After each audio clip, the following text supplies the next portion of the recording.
Hi, Clint Coons here with Anderson Business Advisors, and in this video, we're going to discuss how to use your retirement plan to partner on deals. All right, let's get started.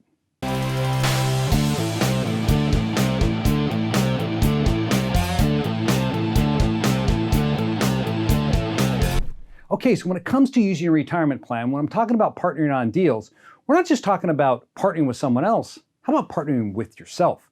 That's possible if you set it up the right way. I see a lot of people who struggle with this concept. They have an IRA and they're wondering, how can I use that money to go out and buy real estate either in my own name, which would be a prohibited transaction if you were just to loan yourself money out of your IRA. That's a huge no-no. Or they have someone else they want to invest with, how to put that deal together. Well, in this video, we're going to break all that stuff down, show you different ways in which you can partner with your retirement plans to make sure that your investing goals and objectives can be achieved. And it's not that difficult if you know the right way to set it up. So let's explore some of the various options that are out there, the do's and the don'ts of entering into these types of transactions. All right, so let's assume that I see this house right here, just like that, and I want to partner with it. I got a friend, and he has a self-directed IRA. It allows him to invest in real estate. I have my self-directed IRA, and we want to go together and buy that property. Now, one way you could do it is each of you have your IRAs right here. And let's assume that the house is $200K. This is the purchase price, and we each have $100,000 inside of our IRAs to make it simple for us. Now, I am going to then, you could structure this deal as follows. Each IRA could buy the property, put in their $100,000, buy the property, and take the property as what we call a TIC, a tenant in common relationship. So on title to this property, it would show that it's owned by this one and this one, 50-50. This is a classic tenant in common relationship. Two entities like this own the property together. So you have two owners listed on title. Now, I've seen a lot of deals structured this way. The problem with this type of structuring and using a TIC with retirement accounts, because TICs are okay. They do have to be used in some circumstances, like with 1031 exchanges and partnerships. But here, it doesn't work for you, because if something goes wrong with that property, then both assets or both entities are fully exposed to the liabilities associated with that piece of real estate. So if somebody sued this property right here, somebody got hurt, the tenant brings a claim, let's say they state that there's toxic mold on the property, they're going to sue. Well, who are they suing? They're not suing you, they're suing your IRAs, and those are your retirement funds.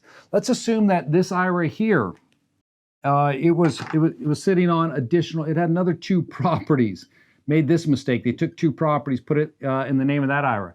Not only did we put $100K in this deal, we also have $350K sitting down inside of this IRA. You've just exposed all of that wealth to that one potential property right there by holding it as a tenant in common. So you never want to use a tenant in common in this type of relationship. The preferred way to structure this deal is as follows. If you're going to partner with another IRA, again, it doesn't have to be a friend. This could actually be your spouse. You and your spouse have IRAs together, and you want to use your spouse's IRAs so you're coming together. So what you should do instead is create a limited liability company. Let's put an LLC together up here. So we put together an LLC, and then the LLC would be owned 50-50. Okay, now, we've done a couple things here. By setting up the limited liability company like we did to own that property, we now have asset protection for our IRAs. So if anything went wrong, the LLC takes the hit, not our IRAs. So that extra $350 that's inside of my IRA, it's protected. Don't have to concern myself now with the liabilities associated with the property. The other thing that we've done for ourselves, with the LLC being set up, the way we did it, you're going to be the managers of your limited liability company, which gives you the control over the property. So you can actually do stuff with it. You can handle everything as the manager, the buying of the property, the rehab of the property, dealing with the tenants. And so all the income is going to be collected right here inside of that limited liability company. And then when you choose to, you can make distributions to the various IRAs based upon the ownership percentage. So this is a preferred method. You would want to use a limited liability company. Now, obviously, when you're working with someone else, they have their own IRA, this is the way we're putting it together. They have their IRA, I have my IRA, we come together. But let's assume that you want to work with your spouse and you want to go and put these deals together. Well, you could definitely do this. You could have two self-directed IRAs set up. In fact, if this was a Roth, this is your option. This is what you have to do.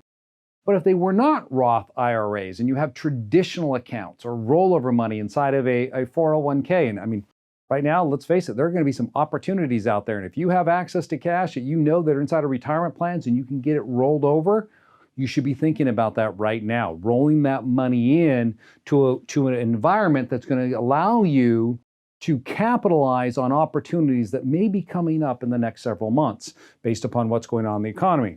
So here's what you would do. Instead of using both IRAs, what I would suggest is you create your own solo 401k here. Solo 401k. We'll take the IRAs out. And the reason I'm taking the IRAs out is because I'm going to have each of you roll this money out of your IRA and roll it in to the 401k plan. So I'm going to bring in my 450 for my example. My spouse would bring in her 100k for my example. Now we have all that money in the solo 401k, and it's going to be held in what I call it's going to be a pooled account. Pooled account. Now, what is a pooled account? Pooled account is one account that holds all of your funds in there.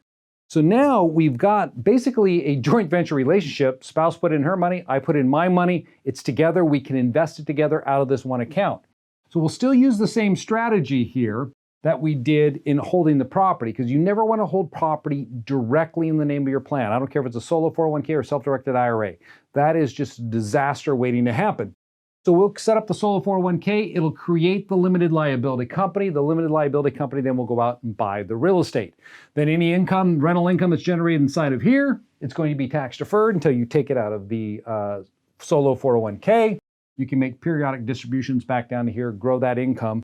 So you can go out and start putting together more deals just like this. And you'll be utilizing the same technique.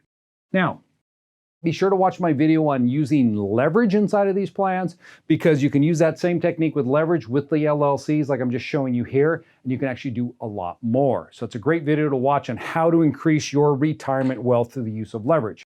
All right, I said I was going to show you how to partner with IRAs, how to put deals together, and I also say we're going to talk about how to do it with you as an individual. Same concept here, all right? So now let's look at a different scenario. If you have a self-directed IRA, or solo 401k. So typically what I tell people is that if you have a Roth account, it's going to stay as a self-directed IRA. So this would be a Roth right here. If you if you have a traditional IRA, I would set up a solo 401k, and that's where your money should be down here. And the reason has to do with control. It just gives you more flexibility over this deal. So we find a property now right here. And this property is $200,000, okay? My solo 401k in this example has 100K. This one at Roth had 100K. And Clint's over here, and he has 100K. So how could I structure this deal to purchase this property? Well, individually, none of these accounts have $200,000. And again, if you watch that video on leverage, you'll be like, oh, Clint, I got this one figured out. On $200,000, you need 30% leverage. I only need 60K down. I'm going to buy it in my name of my solo 401k, and I'm good to go. I don't need any other partners. That's correct. You don't need any other partners. But let's assume that you're not going to do that. Let's assume that you want to partner with your account, because you don't want all that money rolling in back into the solo 401k. You want to earn some of that income personally. So you want to be taking that money today. Well, if it's owned by your 401k or IRA, that's going to be locked up in the solo 401k until, 55, 59 and a half. So we don't want to wait that long. We want to start earning income today. So what we want to do is partner. The way you structure that deal then is you use the same principles. You will create a limited liability company here to own it. Okay, so we set up an LLC. Now, I do have to throw a caveat out there. Okay, when I'm talking about setting this stuff up, you cannot do this yourself, otherwise it would be considered a prohibitive transaction. You have to work with a qualified professional that understands how to set these things up and where the funds need to come from to get it set up properly. Because you make a mistake, especially if it's with an IRA, one and done is how I often refer to it, is that first mistake you make with an IRA, then the IRA is blowing. Thankfully with a solo 401k, It's like do over, do over, do over. It's Groundhog Day all over again inside of this thing. You can keep screwing up and it doesn't blow your plan. Again, that's another reason why I like solo 401ks. But anyways, let's say we're going to do this 50-50 deal here. So what do we got? Solo has 100, I have 100. So if it's 200, we're doing 50-50. I mean, you can figure out the ownership interest. I'm going to issue out 50% to the solo, and I'm going to give myself 50% because we're putting in 100 and 100 to buy that house. Now, if the property generates on an annual basis $20K in rent, that rent gets split $10K here, so that's tax deferred, don't have to pay taxes on it, and then $10K over here to myself. So this is a way in which you can use your retirement plan to partner. You can partner with yourself. And heck, if you wanted to get even crazier here and you're like, well, I don't need $10K a year off this property. Maybe in this situation, I'm good with $6,500. Okay, so let's do this. Let's do $6,500 there. So we're going to reduce it down, and that means we're going to change ownerships. If you wanted to, you could have a three-way deal going on here. All right, we're going to do a three-way. We're going to stick another percent interest over here so we can do 1/3, 1/3, 1/3, right? It's wide open if you know how to set this stuff up. Or you could just say, skip this and we'll just put it all up in the Roth, maybe do a Roth account, the solo 401k, so many different options. And this is what I tell people when I'm teaching my 3-day tax and asset protection workshop. Entities, if they're set up properly and they're set up ahead of time before the deal presents itself, they can allow you to do more. Over 20 years of practice, this is something that I've seen consistently. When I first started practicing, I noticed something about individuals. There'd be real estate investors I would sit down with, and we would start talking about what they're doing. I'd look at their spreadsheets, and I would see these, 50, 60 properties. And I'd be scratching my head going, well, how did you do this? And a lot of times they said, hey, this is where planning meets opportunity. And they'd explain to me what they did to get to the point where they were at that point in time. And there'd be other individuals that I would sit with, and they were just struggling to get their real estate off the ground. Or they'd been that guy with the 50 to 60 properties and they'd lost it all, and now they're starting over again. Maybe they lost it because of some loans got called in, there were deficiency judgments, or one horrible lawsuit because of 2 wrongful deaths wiped them out. And it became readily apparent to me is that those individuals that were succeeding were following the fundamental principles. They were looking at asset protection, tax planning, and business planning. They were setting themselves up the right way, so when opportunities like this came along, they could execute, so they could get those deals. Those other individuals, well, they weren't doing that. They were, buying the property, then coming and considering how to structure it from a tax, business planning standpoint, asset protection. And so they were always lagging behind the individuals that were taking off. And so when it comes to your personal planning, what you should be doing is sitting down with someone who can design out a plan for you. So going forwards with your real estate investing, when these opportunities start coming, there isn't time to delay, that you're uniquely set up so that, hey, you guys see a deal you want to take action on? You can do it just like that because you already have the foundation that will allow you to execute. A lot of people that will call us up and they'll say, hey, I need something like this set up tomorrow. It's never going to happen. You can't do it that quick. A structure like this, getting it set up, is going to take you about 4 to 6 weeks to have the money in the account that you can then use it to fund these deals. So be thinking on that.